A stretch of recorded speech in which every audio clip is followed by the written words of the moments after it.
away from that VIP table! Craig Whitfield pointed across the room, voice loud enough to stop every conversation on the floor. You think I don't see you? A black guy sitting at my VIP table. Like he owns the place?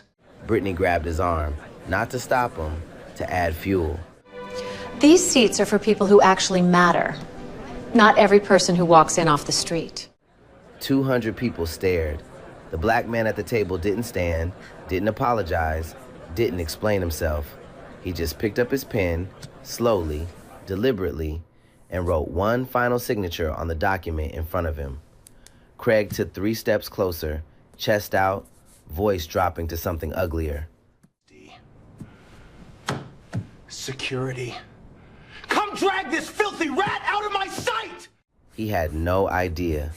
That signature had just changed everything. Now what happened next? Nobody in that room saw it coming. All right, let's get into the story. To understand what happened that night, you need to understand the room first. Vertex Chicago sits on the 42nd floor of the Meridian Tower. Floor-to-ceiling glass on 3 sides. Lake Michigan glittering black in the distance. On a clear night, you can see 4 states. The venue rents for $85,000 per evening. There is a 3-year waiting list. Tonight, Craig Whitfield had paid that number without blinking, because tonight was his night. 20 years ago, Craig started Whitfield Technologies in a rented garage in Naperville, Illinois. 2 folding tables, 1 space heater, $17,000 in savings, and a business plan printed on paper he'd borrowed from a neighbor's printer.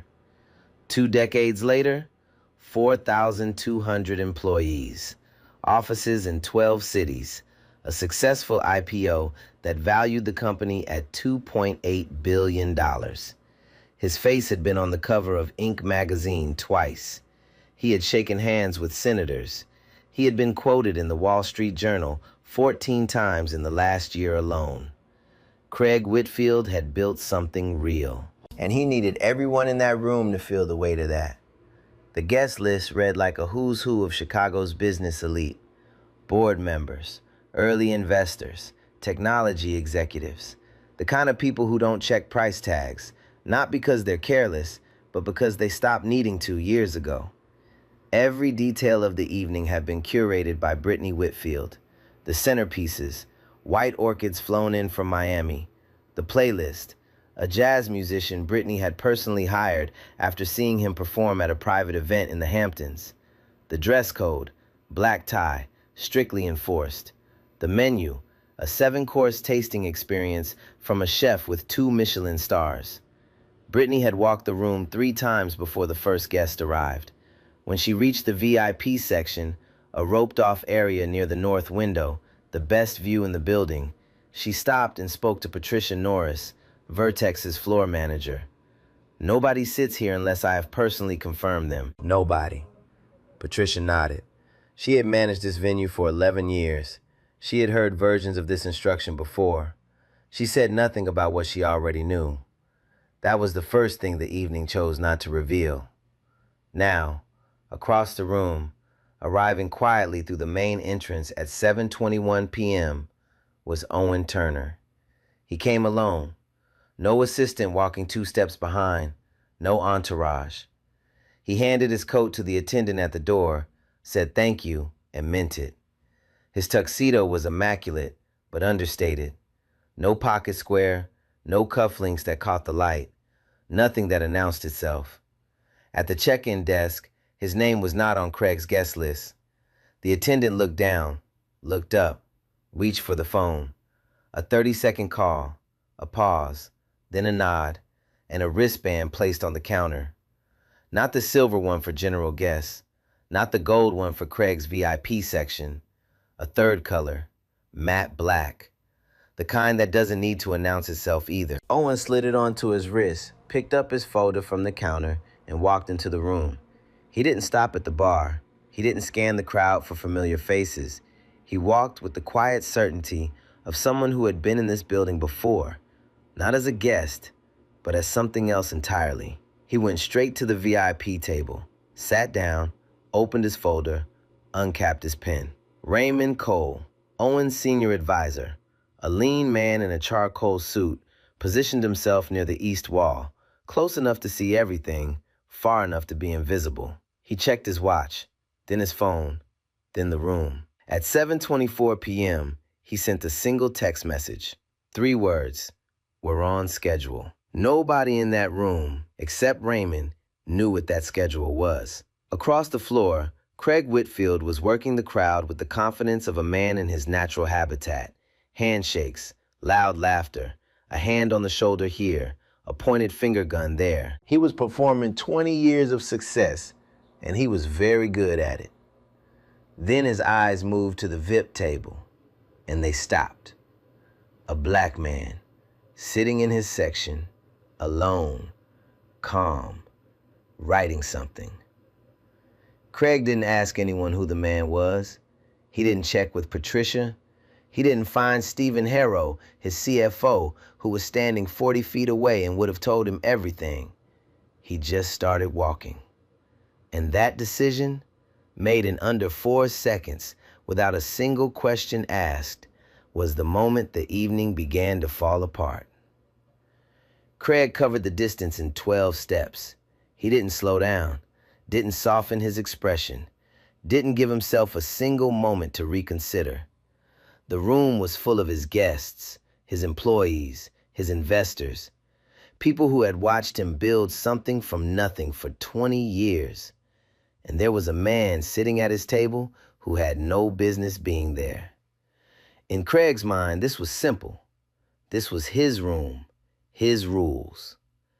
"Excuse me." Owen looked up from the document.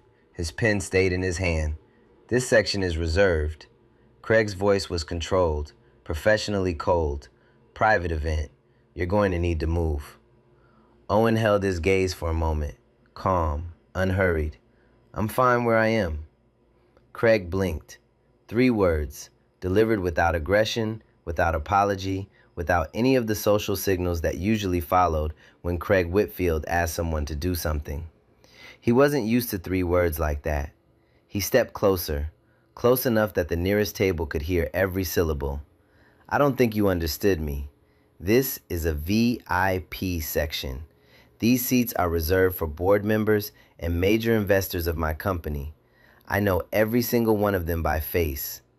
A pause, deliberate and heavy. "I don't know your face." Owen set his pen down, not quickly, not nervously, the way a man sets something down when he's decided he no longer needs it for the moment. "Then maybe," Owen said, "we just haven't been introduced yet." Something shifted in Craig's jaw, a small tightening, the kind that happens when a man realizes the conversation isn't going the direction he designed it to go. Brittany appeared at his left shoulder. She had seen Craig's walk across the room and followed at a distance, close enough to intervene if needed, far enough to observe first. She was wearing a white gown that had taken 6 weeks to arrive from a designer in Milan. Her jewelry alone represented more money than most people in Chicago earned in a year. She looked at Owen the way she looked at a floral arrangement that wasn't quite right. "Do you have a wristband?" she asked. Her voice was smooth, charitable almost, the tone of someone performing patience. Owen raised his wrist. The matte black band caught the light. Brittany stared at it. Her brow moved, a fraction, barely visible. "What color is that?" "You should ask your venue coordinator," Owen said. "I'm asking you, and I'm suggesting you ask someone who can give you a complete answer." The smoothness left Brittany's voice like air leaving a room. She straightened. Her eyes moved from the wristband to Owen's face to Craig and back again.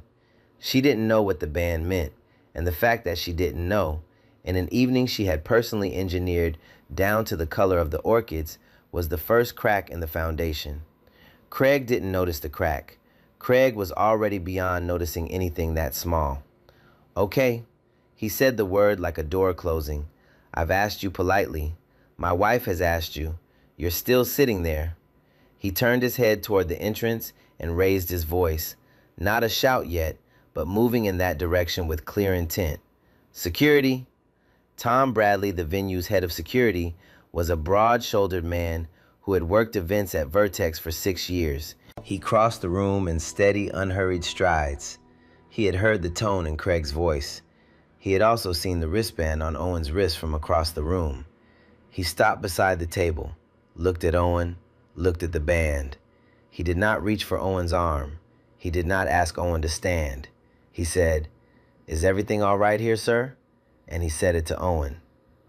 Craig's chin pulled back half an inch. "I called you over here to remove this man from my section." Tom looked at Craig with the measured expression of someone choosing words carefully.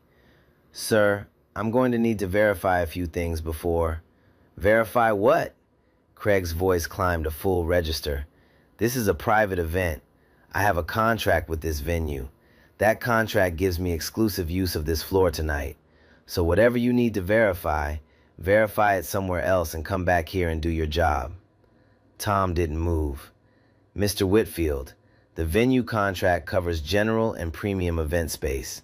There are certain designations that operate outside of—" "I don't want to lecture on designations," Craig cut him off. A vein had appeared along the side of his neck, faint but visible to anyone standing close enough. "I want this man out of this chair." The room was fully quiet now. Not the polite quiet of people pretending not to listen. The raw, collective stillness of 200 people who have stopped all pretense and are watching something they cannot look away from. A board member named Wallace Greer, 61 years old and 22 years in the technology industry, set his drink down on the nearest surface and stood up from his table. He had known Craig for 9 years. He started moving toward the VIP section. He wasn't fast enough. "You know what?" Craig's voice had found its full volume now. Both hands came up, one pointing at Owen, one gesturing at the room around them. "I built this. All of this. This company, this party, this view. I paid for every inch of this floor tonight. I paid for that chair you're sitting in." A woman 3 tables away lowered her phone, then raised it again. "I have people here tonight who matter. Investors, partners, people who earn their seat at this table." His finger leveled at Owen. "You are not one of them. So I'm going to say this one final time." He turned toward the door. His voice reached every corner of the room. "Security, come drag this filthy rat out of my sight." The words landed like something physical. Several people flinched. A woman near the bar pressed her hand briefly to her mouth. 2 servers exchanged a glance and looked away. Darnell Moore, Owen's oldest friend, sitting at a general table 20 feet away, was on his feet before the echo faded, hands gripping the back of his chair. Owen looked at him across the room. A single, almost imperceptible shake of the head. Darnell stayed where he was, but his knuckles were white. Owen turned back to Craig. His expression had not changed, not once. Not during the pointing, not during the shouting, not during those last 3 words that had silenced 200 people. He looked at Craig Whitfield the way you look at a man who is about to learn something he cannot unlearn. Patricia Norris arrived from the service corridor. She had heard everything from 40 feet away.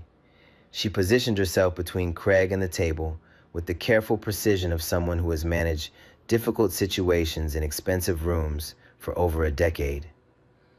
"Mr. Whitfield," her voice was a controlled, professional instrument, "I need to speak with you about the seating designation for this area." "Patricia, I don't need—" "It will take 30 seconds. She did not move. "Please." Craig looked at her, then at Owen, then at the room full of people watching him. He straightened his jacket, reset his shoulders, the performance of a man reclaiming composure. "Fine. 30 seconds. Patricia leaned in close enough that only Craig could hear. Her words were measured and precise. Craig's expression changed. Not all at once. It moved through several phases in rapid succession. Confusion first, then the specific frown of someone rerunning information that doesn't compute. Then something that looked almost like a question, then something that had no name but lived in the space between certainty and its sudden absence. He pulled back, looked at Patricia. "What did you just say?" She repeated it. Same words, same quiet tone. Craig looked at Owen. Owen had picked up his pen again. He was reviewing the final page of the document in front of him, the one he'd been working on when Craig first walked over. The pen moved once, a single, unhurried motion across the bottom of the page, a signature. And in the corridor behind the service door, Stephen Harrow, Craig's CFO of 11 years, was running, his phone in his hand, his face the color of paper. An email opened on his screen, timestamp reading 7:43 p.m., subject line visible to anyone who might have glanced over his shoulder. Urgent. Turner Capital Acquisition. Final confirmation. He pushed through the door and into the main room and started across the floor, weaving between tables, looking for Craig. Craig was still standing at the VIP table, still staring at Owen, still trying to understand what Patricia had just told him. Stephen was 15 feet away when Craig turned, and the expression on his CFO's face told him everything Patricia's words had not yet made real. The room waited. Nobody moved. Nobody breathed. Wait, hold on. Craig really just yelled, "Drag this filthy rat out" in front of 200 people? Like, that's crazy. And Owen didn't blink, not once. I'm telling you right now, that kind of calm, yeah, that's not normal. That's someone who already knows this whole thing is about to flip. Stephen Harrow reached Craig in 3 more steps. He grabbed his arm, not gently. The kind of grip that says, stop moving, stop talking, stop everything right now. Craig, his voice was barely above a whisper, but the urgency in it cut through everything. I need you to listen to me, right now. Craig shook him off. Not now, Stephen. Turner Capital. 2 words, dropped like stones into still water. Craig went still. Stephen pulled out his phone, held the screen up. His hand wasn't completely steady. The email was open. Subject line first, urgent, Turner Capital Acquisition, final confirmation. Then the body, short, clinical, the kind of language that corporate lawyers use when they want zero ambiguity. Turner Capital Management has completed acquisition of 34.7% of outstanding Whitfield Technologies shares via open market purchase and coordinated block trade. Transaction effective 7:30 p.m. Central Time. Craig read it once, then again. His lips moved slightly on the second pass, the way they do when a brain is refusing to process something the eyes are clearly seeing. He looked up from the phone. He looked at Owen. Owen was still at the table, still reviewing the document, the signed document, the pen now resting beside it, uncapped, like a period at the end of a very long sentence. That's... Craig's voice came out wrong, too thin. That's him? Stephen said nothing. His expression said everything. The mathematics of the situation began assembling themselves in Craig's mind, slowly at first, then all at once, the way a structure collapses. 34.7%. His own stake in the company he'd founded was 31, which meant the man he had just screamed at in front of his entire professional network was now, as of 13 minutes ago, the single largest shareholder of Whitfield Technologies. The room had not returned to normal. It had the charged, suspended quality of air before lightning. Everyone still watching, still waiting, pretending to do other things while doing none of them. 3 tables away, a woman named Carol Hutchins, a technology journalist who had been invited as a guest of one of the board members, had her phone angled at a 45-degree angle. She wasn't being subtle anymore. Neither were the 5 other people recording from different positions around the room. Brittany noticed the phones before Craig did. She moved to his side, her voice dropping to something private and urgent. People are filming, Craig. Everyone is filming. Craig didn't respond. He was still looking at Owen. Craig, she touched his arm. Her fingers were cold. The champagne glass she'd been holding for the last 20 minutes had seen to that. Say something. Do something. You're just standing there. But Craig Whitfield, the man who had given keynote speeches to rooms of 3,000 people, who had closed billion-dollar deals across conference tables, who had never once in 20 years been the least powerful person in any room he entered, had nothing, because the ground had moved, and he hadn't felt it coming. Across the floor, Darnell Moore finally sat back down. His knuckles were no longer white. He picked up his drink, took a long sip, and watched Craig's face with the quiet satisfaction of a man watching a weather system correct itself. At the east wall, Raymond Cole checked his watch, looked at his phone, typed a short message and sent it. In Patricia Norris's earpiece, her assistant's voice, "Bloomberg just picked it up. It's live." Patricia kept her expression neutral. She had 11 years of practice, and at the VIP table, Owen Turner closed the folder, aligned its edges with the edge of the table, set both hands flat on the surface, the same posture he'd held when Craig first stood over him and demanded he leave. He looked out through the floor-to-ceiling glass at the Chicago skyline. Lake Michigan sat dark and vast beyond the light grid of the city. 42 floors below, the streets moved with the ordinary, indifferent rhythm of a Tuesday night. He had flown in from New York that morning. He had eaten a quiet lunch alone. He had reviewed the acquisition documents one final time in the back of a car on the way to Vertex. He had arrived at 7:21 p.m., 9 minutes before the transaction closed. He had sat down, he had waited, and the evening had come to him. Raymond's text landed on Owen's phone with a single vibration. He glanced at the screen. 2 words from his advisor. "It's done."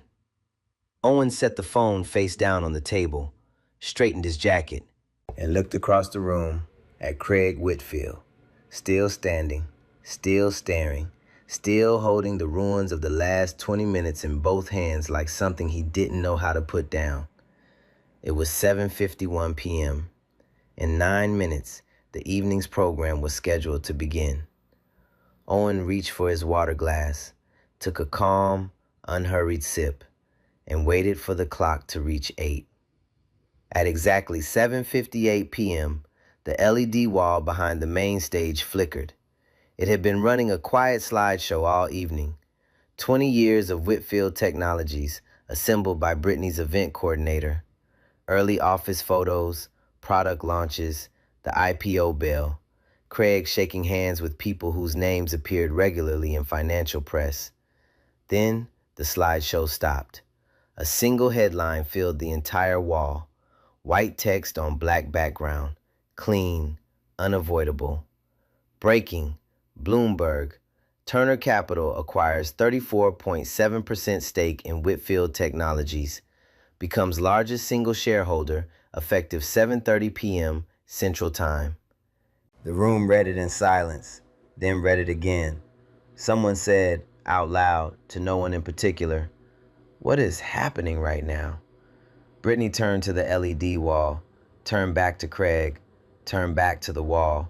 Her mouth opened slightly, the expression of someone whose carefully constructed evening has just been replaced by something she did not order and cannot return. Craig looked at Raymond Cole, the quiet man in the charcoal suit who had been standing at the east wall all evening.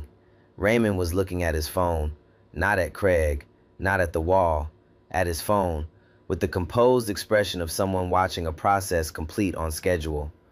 Craig understood then. The slideshow hadn't malfunctioned. This was deliberate. Every part of this evening, from the moment Owen Turner walked through the door at 7:21 p.m., had been deliberate. Before Craig could speak, before Brittany could reach for his arm, before Stephen Harrow could position himself between his CEO and the next 60 seconds, Owen Turner stood up. The room watched him rise from the VIP chair that Craig had screamed at him to vacate 40 minutes earlier. He picked up his folder, adjusted his jacket once, a single unhurried motion. He walked toward the front of the room with the quiet, even stride of someone who had covered this distance in his mind many times already. He reached the microphone stand. He looked out at 200 faces looking back at him. The room was so quiet, you could hear the ventilation system running 3 floors up. "Good evening." His voice was clear, unhurried, no performance in it. "My name is Owen Turner." He let that sit for exactly 2 seconds. "I'm the CEO of Turner Capital Management." Phones came out across the room, not to record something uncomfortable this time, but with the urgent, reflexive motion of people who needed to verify what they were hearing against what they already knew. What they found in the first 3 search results was this: Turner Capital Management, founded 2009. Assets under management, $4.1 billion. 23 acquisitions in 16 years. 14 of those acquisitions had produced returns exceeding 300%. A Wall Street Journal profile from 2022 had described the firm as, and the journalist had clearly chosen the phrase carefully, the most consequential investment operation most people in finance have never heard of. Owen Turner did not appear on magazine covers. He did not maintain a public social media presence. He did not attend galas to be seen. He attended them to work. As of 7:30 this evening, Owen continued, Turner Capital completed the acquisition of 34.17% of Whitfield Technology's outstanding shares, making us the company's largest single shareholder. He paused once more, not for drama, for accuracy, giving the room time to process a number before he continued past it. "I want to be straightforward with everyone here tonight. This acquisition was conducted entirely through open market purchase and a coordinated block trade. Every transaction was executed in full compliance with SEC disclosure requirements. Your legal and financial teams will have complete documentation by 9 o'clock tomorrow morning." Wallace Greer, the board member who had started walking toward the VIP table during the confrontation, was sitting very still. His drink was untouched. His eyes were moving between Owen and Craig with the careful, assessing expression of a man recalculating a great many things simultaneously. Stephen Harrow was looking at the floor. Brittany Whitfield was not looking at anything specific. Her gaze had gone to the middle distance, the particular unfocus of someone replaying a conversation in their mind and hearing it differently the second time. "These seats are for people who actually matter, honey." Her own voice, 40 minutes ago, in front of 200 people and 6 recording devices. The diamonds at her ears suddenly felt very heavy. Craig stood at the edge of the room. He had not moved since the LED wall changed. He was still holding his champagne glass, had been holding it for so long the condensation had transferred fully to his palm. His face had moved through confusion, through the specific blankness of shock, and had arrived somewhere that had no clean name. Something between humiliation and the physical sensation of a floor giving way. The man he had called a filthy rat. The man he had ordered security to drag out. The man he had pointed at in front of investors, board members, journalists, and 200 witnesses with phones, and told he didn't belong. That man now owned more of Craig's company than Craig did. Owen looked across the room, found Craig's face in the crowd, held it for one moment, not with triumph, not with anger, with something quieter and more permanent than either. Then he looked back at the room. "I recognize that the timing of this announcement is unusual." The faintest pause. "I had intended to observe the evening quietly and make introductions at an appropriate moment." Another pause, precise, chosen. Circumstances moved the timeline. Several people in the room understood exactly what that meant. The sound that moved through the crowd was not quite laughter and not quite silence. It was the sound of 200 people processing the same irony at the same moment. "I look forward to working with the Whitfield Technologies team," Owen said. "I believe in what this company has built. I believe in where it can go." He set the microphone back in its stand. "Enjoy your evening." He walked back to the VIP table, sat down, opened his folder to the next page. And the room, Craig's room, Craig's evening, Craig's 20-year celebration, exhaled in a single, collective breath. At the east wall, Raymond Cole put his phone in his pocket, allowed himself one small, private smile, then straightened his expression and went back to watching the room. The applause that followed Owen's announcement was uneven. Some people clapped immediately, the instinctive response of a room that needed something to do with its hands. Others joined a beat later, after checking the faces around them. A few didn't clap at all. They were too busy typing. Within 4 minutes of Owen stepping away from the microphone, the acquisition was the third most read story on Bloomberg's mobile platform. Within 9 minutes, it was the most read. The headline had been shared across 6 financial news aggregators. 3 technology reporters who had not been invited to tonight's event were already filing requests for comment. Carol Hutchins, the journalist at Table 11, had stopped pretending she was a casual guest approximately 45 minutes ago. She was typing with both thumbs, her untouched dinner growing cold beside her. Craig Whitfield was still standing at the edge of the room. Stephen Harrow reached him first. He positioned himself close enough to be heard without being overheard, and spoke in the measured, careful tone of a man trying to contain a situation that has already escaped containment. "Craig, we need to go somewhere private." Craig didn't move. "How long have you known?" "I found out 13 minutes before you did." The block trade was structured to avoid triggering early disclosure. It was, Stephen chose his next word carefully, sophisticated. Sophisticated. Craig repeated the word like it tasted wrong. Their legal team executed it across 17 trading sessions over 90 days. Each individual transaction stayed below the threshold that would have required public filing. By the time the aggregate position crossed 5%, Stephen stopped. "Craig, we need to move. People are watching." "People have been watching for the last hour, Stephen." That landed between them and stayed there. Craig finally moved, toward the bar, away from the center of the room. Stephen followed. Brittany fell in 3 steps behind, carrying her champagne glass and her silence in equal measure. At the bar, Craig set his glass down, looked at the surface of the counter for a long moment.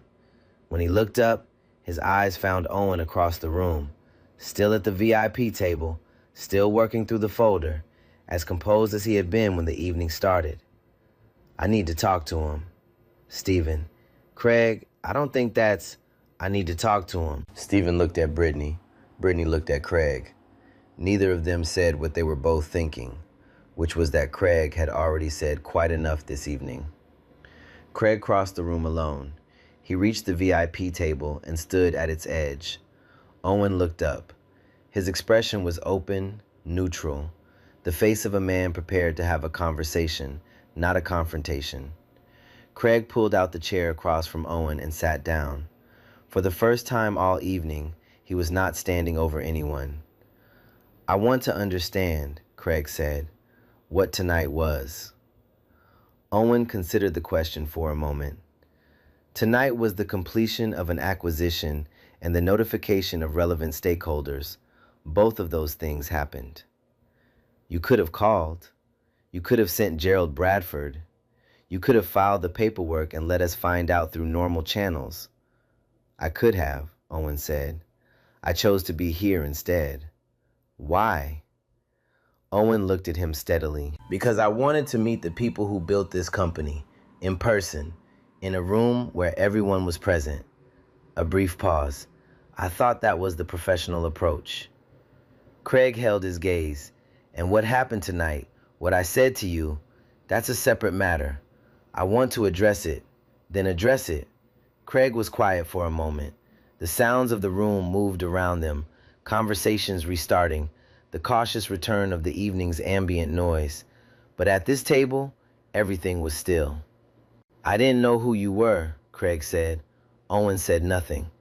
"I want to be clear that if I had known, Mr. Whitfield," Owen's voice was even, not unkind, but firm in the way that a closed door is firm, not aggressive, simply not open.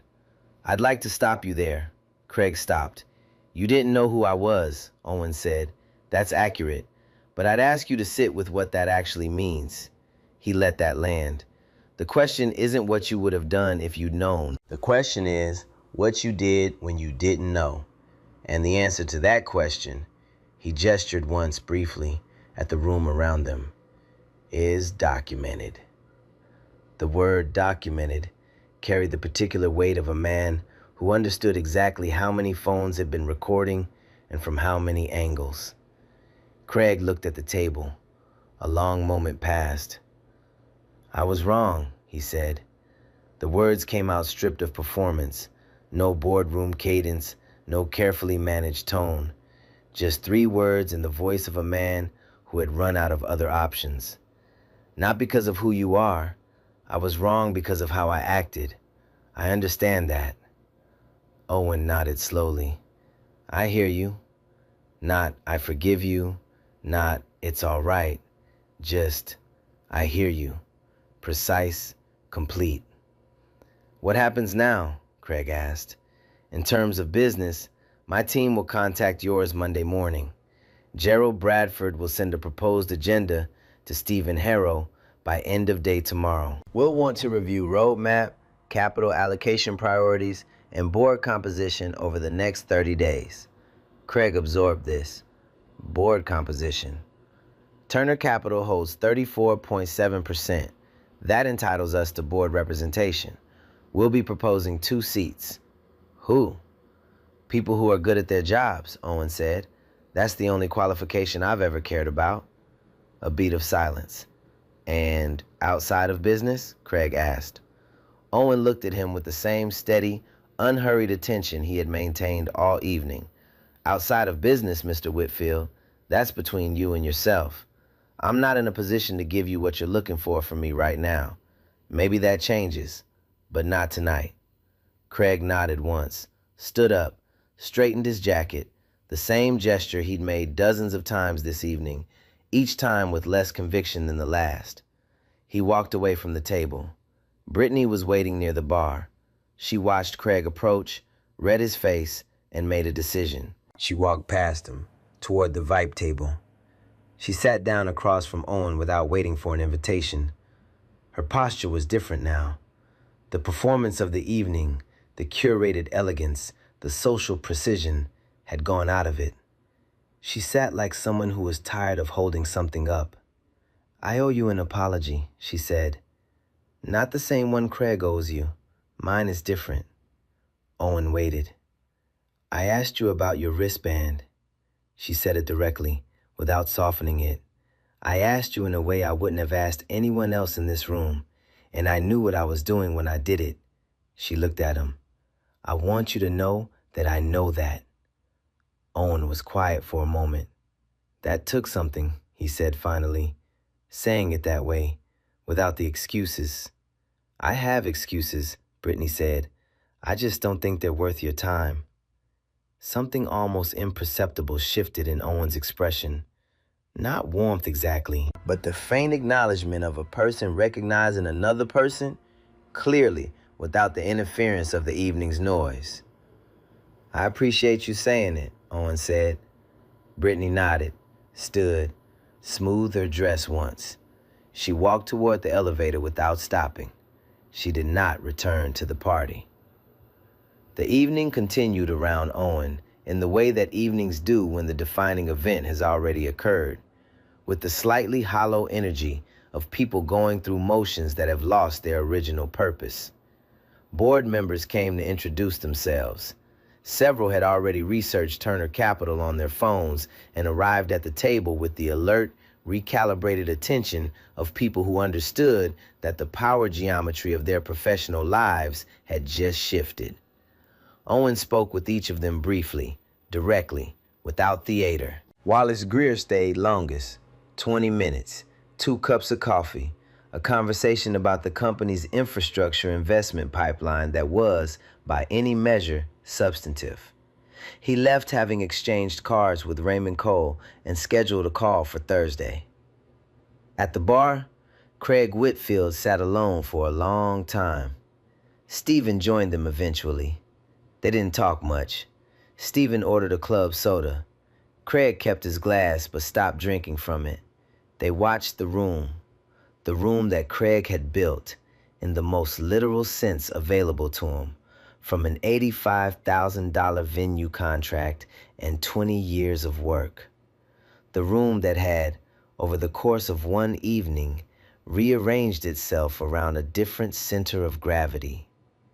At 9:47 p.m., Carol Hutchins' story went live on the technology section of a major national publication. The headline read, "Who is Owen Turner, the quiet billionaire who just became Whitfield Technology's largest shareholder, and what happened before the announcement?" The piece included a detailed account of the confrontation at the VIP table. It included the exact language Craig had used, documented in multiple witness accounts and consistent across all of them. It included a brief profile of Turner Capital's 16-year track record. It included a photograph, taken by one of the guests, of Owen sitting calmly at the VIP table while Craig stood over him. The photograph was taken at 7:34 p.m., 4 minutes before Stephen Harrow received the acquisition confirmation email, 4 minutes before anyone in the room except Owen and Raymond knew what was already done. In the photograph, Owen's pen is in his hand. The document is open in front of him. His expression is completely, almost unnervingly calm. The caption a reader would later add in the comments section was shared 11,000 times. He already knew. He already knew the whole time. By midnight, the story had been read 400,000 times. By morning, it would be read by 4 million. The morning after is always quieter than the night before, but some mornings are quiet in the way that follows an earthquake. Not peaceful, just still. The kind of still where everything that was standing is now in a different position and nobody has finished assessing the damage yet. Craig Whitfield woke up at 5:14 a.m. to 47 unread messages. He didn't read them in order. He read them the way you read bad news, scanning for the worst first, hoping to find something that softens the picture. He didn't find it. His personal attorney, 3 board members, his PR firm, which he paid a significant monthly retainer to handle exactly this kind of situation. 2 journalists requesting comment, his eldest daughter, who had seen the story shared by a college friend and sent a single question mark in a text message at 1:30 in the morning, and Stephen Harrow at 6:02 a.m. Board wants an emergency session. Thursday, non-negotiable. Craig set his phone face down on the nightstand, stared at the ceiling. 42 floors above Chicago street level, he had spent 20 years building something, and in the space of one evening, one decision made in 4 seconds without a single question asked, he had handed the people who held that something a reason to look at him differently. Not just Owen Turner, everyone. The board convened on Thursday, as Stephen had said, non-negotiable, as he had also said. 7 members around a table that Craig had sat at the head of for 11 years. The meeting lasted 3 hours and 14 minutes. Craig's attorney was present. Turner Capital's legal team joined by video. The outcome was formal and specific. Craig Whitfield would remain CEO of Whitfield Technologies. That was not in dispute. What was in dispute and what was resolved with the particular cold efficiency of people who have lawyers in the room was everything around it. Whitfield Technologies would issue a formal public statement acknowledging the incident at the anniversary event. The statement would not use passive language. It would not say if anyone was offended. It had been reviewed by Turner Capital's team before release, and Owen's one request had been simple. Say what happened, accurately, without cushioning it. The statement went out at 11 a.m. on Friday. It said what happened, accurately, without cushioning it. Additionally, and this was the part that the business press covered most extensively, Turner Capital formally proposed 2 new seats on the Whitfield Technologies Board of Directors. Both candidates were presented with full professional profiles at the Thursday meeting. Both were approved, with 5 votes in favor and 2 abstentions. Neither abstention was Craig. He voted yes. The new board members were announced the following Monday in a joint press release from Whitfield Technologies and Turner Capital. Both were exceptionally qualified. Both happened to be black. Neither of those facts was incidental, and Owen, in a brief statement accompanying the release, said so directly and without apology. These are the best people for these roles, full stop. If the composition of this board now more accurately reflects the breadth of talent that exists in this industry, that is not a coincidence. It is a choice. Boards should look like the world they operate in. The release was shared 40,000 times in the first 6 hours. For Craig, the consequences continued in the register that consequences often choose. Quietly, persistently, in the reactions of people who say nothing directly but adjust their behavior in ways that accumulate. 2 keynote invitations were withdrawn without explanation. A business introduction he had been counting on for months simply stopped being returned. At a dinner 3 weeks later, a man he had known for 8 years greeted him cordially and moved on quickly. And Craig understood, from the specific texture of that cordiality, exactly what it meant. Britney's lifestyle brand lost its largest sponsorship within 72 hours of the story breaking. The company's statement cited a routine review of partnership alignment. Nobody was fooled. Britney issued no public response. She had already begun a quieter kind of accounting, the kind that happens in private, without an audience, without the possibility of being performed for anyone's benefit. The video, captured across 6 phones from 6 angles, remained online. It was not taken down. There was no legal mechanism to take it down, and Owen had made no request that anyone try. It simply existed, as documentation tends to do. And at 9 a.m. on the Monday following the board vote, Owen Turner walked into the Whitfield Technologies headquarters on West Monroe Street for the first time. He took the elevator to the executive floor. He greeted the receptionist by name. He had learned it from the company directory the night before. He accepted a cup of coffee, said thank you, and meant it. Craig was waiting in the conference room. They shook hands across the table. 2 men who had met, in the most consequential sense, 42 floors up on a Tuesday night, in a room full of people who would never entirely forget what they had witnessed. The meeting lasted 2 hours. It was, by all accounts of those present, entirely professional. There is a photograph that circulated widely in the weeks after that Tuesday night. Not the one taken during the confrontation, the one of Owen sitting calm at the VIP table while Craig stood over him. That photograph had already done its work. This one was different. It was taken by Raymond Cole on his phone at 9:23 p.m., after the announcement, after the conversations, after Britney had taken the elevator down and the room had begun to empty. It shows Owen standing alone at the floor-to-ceiling window, looking out at the Chicago skyline. Lake Michigan is a dark, flat expanse in the distance. The city's lights are reflected faintly in the glass in front of him. He isn't posing. He doesn't know the photo is being taken. He just looks like a man who is finished with something, and at peace with how it finished. Raymond posted it once, briefly, with no caption. He took it down after an hour, but by then it had been saved and reshared thousands of times. The caption that strangers attached to it, over and over, in different languages, was almost always some version of the same thing. He never needed to prove anything. He already knew. Owen released one public statement in the weeks that followed, posted on the Turner Capital website. 6 paragraphs, written by him, not a PR team. He did not describe the evening as a victory. He did not name Craig Whitfield. He did not use the word justice, because he said, carefully, in the 3rd paragraph, that what happened to him was not justice. Justice would have been not needing a $4.1 billion portfolio to be treated with basic dignity in the first place. He wrote about the people standing nearby with their champagne glasses, not with blame, with honesty. Silence in those moments, he wrote, is its own kind of decision.